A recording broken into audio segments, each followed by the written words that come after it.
جی جی ماشاء اللہ. اگر اجازت ہو تو ایک نظم پڑھوں میں.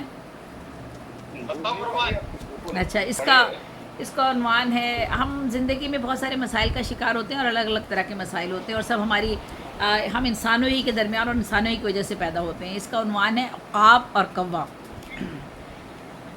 یہ زندگی ہے، قدم قدم پہ یہاں جنگ ہے، جہاد النفس بھی ہے، اچھائی ہے برائی ہے، نیکی اور بدی بھی ہے. سچائی کی جنگ چومکھی نہیں، 100 مکھی ہے. مگر جیت اسی کی ہوتی ہے جو وقت کے زیاں سے خود کو بچا لے اور وقت کی اہمیت کو جان لے. جہاں آپ کی کوئی نہ سنے، ایک طرف ہو جائیے، ہر ایک سے نہ الجھیے، صفائیاں نہ دیجیے. جھوٹے سارے مل کر ایک سچ کو کھا جاتے ہیں، لیکن سچ کبھی مرتا نہیں، کبھی دفن ہوتا نہیں. نظر سے اوجھل بھی رہے تو اس کی روشنی کی کرنیں بے کنار ہوتی ہیں. کہیں نہ کہیں سے وہ نمودار ہو کر رہتا ہے، اور پھر ایک نئے عزم، طاقت، حوصلے سے جھوٹ سے لڑ جاتا ہے. جھوٹ شکست فاش کھاتا ہے، سچ ہر سو جگمگاتا ہے، خود اپنا راستہ بناتا ہے، بلند ہوتا جاتا ہے.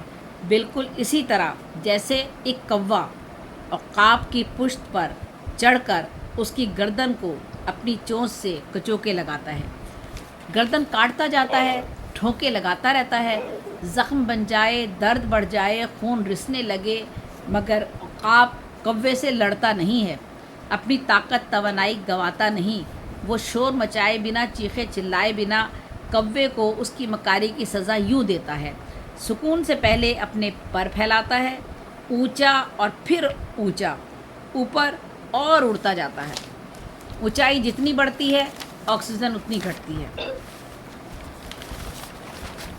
کوا سانس لینا بھول جاتا ہے، اس کا دم گھٹتا ہے، وہ نیچے آ گرتا ہے. زندگی بھی ایسی ہی ہے، سنگلاخ زمینوں کا سفر، جھوٹ اور سچ آمنے سامنے. بہت یہ دشوار سہی ہے تو سچائی کا راستہ.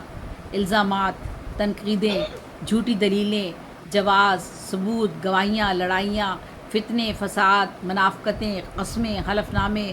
عدالتوں میں روز ہی قرآن پہ ہاتھ رکھ کے بیان دینے والے کتنے بے گناہوں کو موت کی نیند سلاتے ہیں، پھانسی چڑھاتے ہیں. لیکن کیا سچ مر جاتا ہے؟ بے شک جھوٹ کا بول بالا ہے، جھوٹ سے عارضی فائدہ ہے، مگر نبی نے کہا ہے جھوٹ منافقت کا حصہ ہے، ہر گناہ کا فتنہ ہے، اور فتنے کبھی پنپتے نہیں. آپ سچے ہیں تو اپنا ہنر آزمائیں، نہ شکوہ نہ شکایت لب پہ لائیں، نہ دست و گریباں ہوں، نہ درازی زباں کے تیر چلائیں. کچھ نہ بولیں، کچھ نہ کہیں، اپنے سارے آنسو جا نماز میں لپیٹ کے، تسبیح کے ہر دانے میں سمیٹ کے اللہ کے دربار میں رکھائیں، اور پھر عقاب کی مانند ایک اونچی اڑان بھریں. اپنی علم و دانش و حکمت کو اور بڑھائیں، اپنے کردار و تقوی کا معیار اوپر اٹھائیں. حوصلہ شکن سب آوازیں، شور ہنگامے، مفاد پرستوں، ابن الوقتوں کے ٹولے پیچھے، بہت پیچھے رہ جائیں گے. سب خود بخود ختم ہو جائے گا. ان سے نہ گھبرائیں یا نہ آنسو بہائیں. مضبوط لوگ شکایت نہیں کرتے، وہ اپنے بل پہ، اللہ کے آسرے پہ اڑان بھرتے ہیں. آپ تو عقاب ہے، اپنی اڑان اونچی کیجیے، اور اونچی اور اونچی. آپ کی گردن پہ بیٹھے ہوئے کوے زیادہ اونچائی کی بلندی نہیں سہ سکتے، وہ شکست خوردہ ہو کر آخر گر پڑیں گے. حقیقت یہی ہے کہ عقاب کے سامنے کوے کی چالاکی اور مکاری نہیں چلتی. جھوٹ عیاں ہو کے رہتا ہے اور سچ سرخرو ہوتا ہے. بہت شکریہ. واہ واہ واہ، بہت خوب بہت خوب ماشاء اللہ، بہت خوب بہت شاندار. بہت خوب. کیا کہیے حضرات، گا، کیا بیان ہے. ابھی آپ زیب النساء زیبی صاحبہ کو سماعت فرما رہے تھے. ماشاء اللہ زیب ماشاء النساء اللہ. صاحبہ، جیسا کہ میں نے عرض کیا، نثر اور نظم دونوں پہ قدرت کاملہ رکھتی ہیں. اردو کے خصوصاً شاعری کے حوالے سے جو عناصر اربع کہے جاتے ہیں، میر، غالب، انیس و اقبال. تو میر انیس نے کہا تھا کہ بلبل نے ایسے نغمہ رنگی سنے نہیں.